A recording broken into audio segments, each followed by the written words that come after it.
नमस्कार, झारखंड की खबरों में आप सबों का स्वागत है। आइए जानते हैं आज की मुख्य बड़ी खबरों को।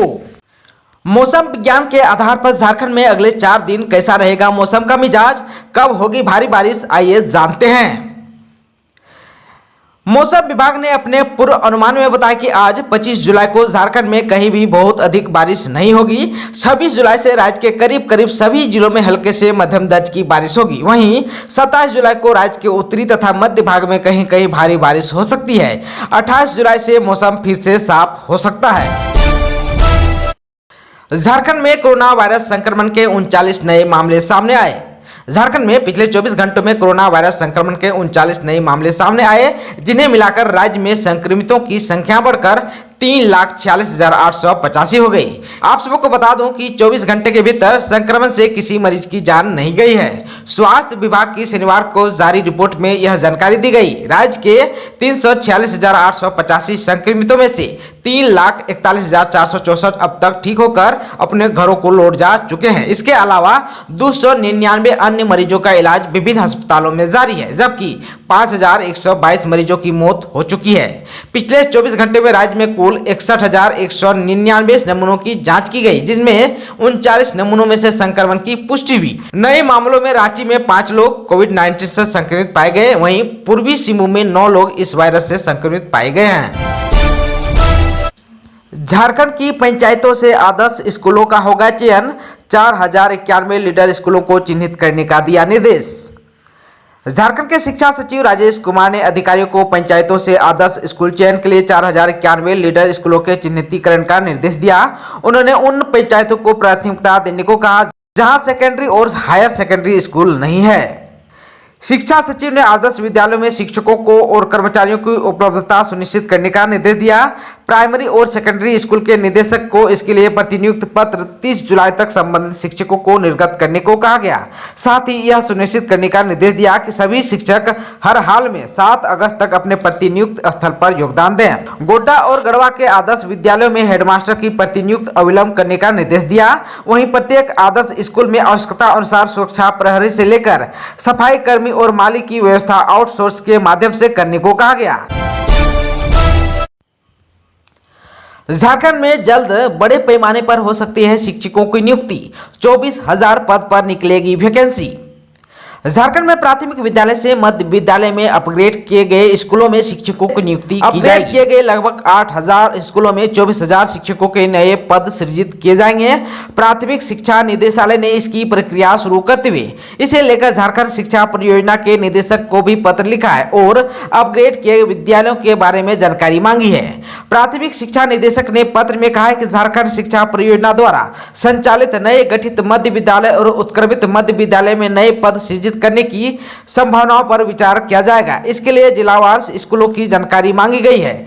इनमें ऐसे स्कूल है जो प्राथमिक स्तर पर झारखंड सरकार द्वारा संचालित है, पर झारखंड शिक्षा परियोजना परिषद द्वारा मध्य विद्यालय में अपग्रेड किए गए हैं। इसके अलावा उन स्कूलों की जानकारी मांगी गई है जो जिनका संचालन झारखंड शिक्षा परियोजना परिषद द्वारा किया जाता है और उन्हें मध्य विद्यालय में अपग्रेड किया गया है। पत्र में इन स्कूलों में पढ़ने वाले छात्रों की संख्या, शिक्षकों की संख्या, उनकी योग्यता, पारा शिक्षकों की संख्या और उनकी योग्यता को लेकर पूरी जानकारी मांगी गई है। झारखंड में निजी स्कूल एसोसिएशन ने सीएम सोरेन से की राज्य के 45,000 स्कूल खोलने की अपील। झारखंड में प्राइवेट स्कूल और चाइल्ड वेलफेयर एसोसिएशन ने मुख्यमंत्री हेमंत सोरेन से राज्य के 45,000 स्कूल को खोलने की मांग की है। एसोसिएशन की ओर से प्रतिनिधि मंडल ने शुक्रवार को मुख्यमंत्री से मुलाकात कर अपनी मांग रखी। एसोसिएशन का कहना है कि लगभग सभी सेक्टर खुल चुके हैं, ऐसे में सरकार को 8वीं से लेकर 10वीं तक के स्कूल खोलने पर विचार करना चाहिए। एसोसिएशन की ओर से आलोक दुबे ने कहा, बिहार समेत कई राज्य सरकारें स्कूल खोलने की दिशा में कदम उठा रही है, ऐसे में एसओपी तैयार कर स्कूल खोले जाएं। 10वीं और 12वीं का रिजल्ट जारी, झारखंड के लगभग 100% विद्यार्थी पास। Council for the Indian school certificate examination की ओर से ICSE 10वीं तथा ISC 12वीं का परिणाम जारी कर दिया गया है। रिजल्ट विभाग की वेबसाइट पर देखा जा सकता है। झारखंड के विद्यार्थियों को 100% रिजल्ट आया है, यानी कि राज्य के लगभग 100% छात्र छात्राओं ने सफलता प्राप्त की है। 10वीं में झारखंड के 99.9% छात्र छात्रा पास हुए हैं, जबकि 12वीं में 99.90% छात्र छात्रा सफल हुए हैं। टोक्यो ओलंपिक में दीपिका की हार से झारखंड के खेल प्रेमियों का टूटा दिल, अब एक कल से उम्मीदें। टोक्यो ओलंपिक के मिश्रित युगल में झारखंड की दीपिका कुमारी और प्रवीण जाधव की हार से झारखंड के खेल प्रेमी उदास हो गए। हालांकि अभी दीपिका की एकल स्पर्धा में उम्मीदें कायम है। कोरिया के तीरंदाज से 6-2 से पराजित होने के बाद पदक की दौड़ से बाहर हो चुकी भारतीय जोड़ी ने काफी निराशाजनक प्रदर्शन किया। पेरिस में पिछले महीने ही संपन्न हुए विश्व कप चैंपियनशिप में भारतीय तीरंदाज टीम की कोच रही पूर्णिमा महतो ने बताया कि अंतिम 16 में कोरिया को अगर यह जोड़ी हरा देती तो हम पदक अवश्य जीतते, लेकिन अभी भी दीपिका के पास एक और मौका है। पूर्णिमा ने कहा कि इतने बड़े खेल मंच में कौन जीतेगा यह कहना संभव नहीं है। हालांकि उन्होंने उम्मीद जताई है कि दीपिका एकल में बेहतर प्रदर्शन करेगी। खबर है झारखंड के देवघर से। श्रावणी मेला नहीं लगने के कारण देवघर में तीर्थ यात्रियों को प्रवेश नहीं मिलेगा। विधि व्यवस्था और सुरक्षा पर उपायुक्त मंजुनाथ भजंत्री ने आला अधिकारियों संग बैठक के बाद कहा कि शनिवार से ही सीमा पर लगे चेक पोस्ट एवं मंदिर के आसपास उड़नदस्ता दल की प्रतिनियुक्ति की जा रही है। कोरोना की संभावित तीसरी लहर के खतरे को देखते हुए भारत सरकार और राज्य सरकार के आदेशानुसार अभी मंदिर प्रांगण में श्रद्धालुओं के प्रवेश पर पूर्णतः रोक रहेगा। श्रावणी मेला नहीं लगने की स्थिति में विधि व्यवस्था और सुरक्षा व्यवस्था को आपसी समन्वय के साथ और भी सुदृढ़ करना होगा। उपायुक्त ने अधिकारियों से कहा कि कर्तव्य निभाने वाले इस बात का हमेशा ख्याल रखेंगे कि देवतुल्य भक्तों के साथ विनम्रता से पेश आना है, उनको समझाकर उनके गंतव्य तक भेज देना है। प्रचार प्रसार के बाबत कहा कि सीमावर्ती इलाकों, बस स्टैंड, होटल, धर्मशाला, सार्वजनिक स्थल और रेलवे स्टेशनों पर भी बैनर पोस्टर का उपयोग करते हुए व्यापक प्रचार प्रसार की व्यवस्था करें। झारखंड में 30 जुलाई को खत्म हो सकता है अनलॉक 5। कोरोना संक्रमण को रोकने को लेकर राज्य में लॉकडाउन लगा हुआ है। बीते 2 माह में अनलॉक की प्रक्रिया अपनाते हुए बाजार को खोला गया, लेकिन अब भी पूरी तरह छूट नहीं मिली है। वर्तमान में चल रहे अनलॉक 5 को 30 जुलाई तक ही लागू रखा जाएगा, ऐसी संभावना जताई जा रही है। अब इसके बाद क्या होगा, इसका निर्णय तो सरकार ही करेगी, या फिर 30 जुलाई के बाद भी यही व्यवस्था बनी रहेगी, ये तो आने वाला समय ही बताएगा।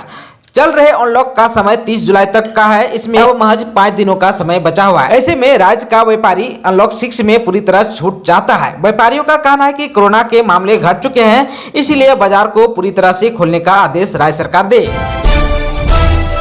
26 को साहिबगंज में सेवानिवृत्त मुख्य न्यायाधीश करेंगे पड़ताल, तथ्यों की होगी छानबीन।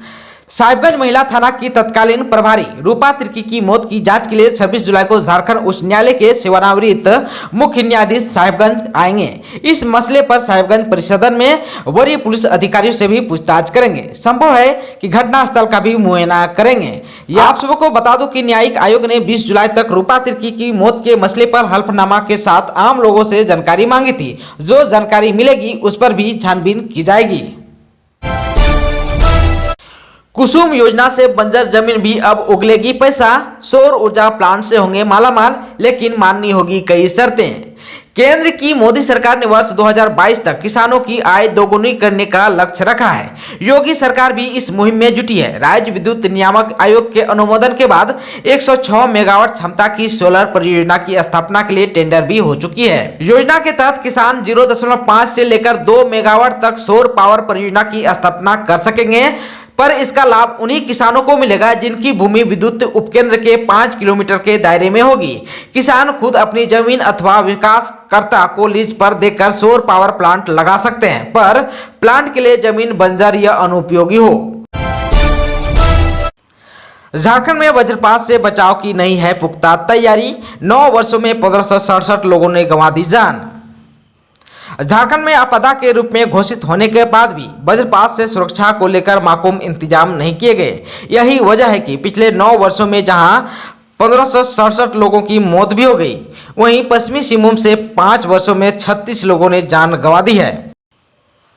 आप सबको मालूम होना चाहिए कि झारखंड प्रदेश में वज्रपात को राज्य सरकार ने विशिष्ट आपदा घोषित कर रखा है। राज्य में वज्रपात के पीड़ितों के लिए मुआवजे का भी प्रावधान है, लेकिन वज्रपात से बचाव और ससमय लोगों को सूचना देना का तंत्र अब भी नाकाफी है। झारखंड में चढ़ा राजनीतिक पारा, विधायकों की खरीद फरोख्त के मामले ने पकड़ा तूल। राजधानी रांची में हवाला कारोबार से जुड़े और विधायक के खरीद फरोख्त के मामले में 3 आरोपियों की गिरफ्तारी के बाद झारखंड में राजनीतिक पारा चढ़ गया। सत्तारूढ़ तीनों पार्टियों ने महागठबंधन सरकार को अस्थिर करने का गंभीर आरोप भाजपा पर लगाया है। झामुमो केंद्रीय महासचिव सुप्रियो भट्टाचार्य ने भाजपा पर जोरदार हमला करते हुए कहा कि झारखंड में भाजपा राज्य सरकार को अस्थिर करने की साजिश लगातार करती रही है। जब उपचुनाव हुए तब भाजपा के सांसद, विधायक सभी ने राज्य सरकार के गिर जाने और भाजपा सरकार के गठन की बात कही है। आरजेडी कोटे से श्रम मंत्री बने सत्यानंद भोक्ता ने कहा कि भाजपा कितनी भी कोशिश कर ले, राज्य में सरकार गिराने में नाकामयाब ही रहेगी। झारखंड में महागठबंधन की सरकार अटूट है और अटूट ही रहेगी। दोस्तों, चैनल पर आप नए हैं तो प्लीज चैनल को सब्सक्राइब कर बेल आइकन को दबा दीजिए ताकि खबरों का अपडेट आपको मिलता रहे। इसके साथ ही आज के खबरों में बस इतना ही। हमें दीजिए इजाजत। नमस्कार।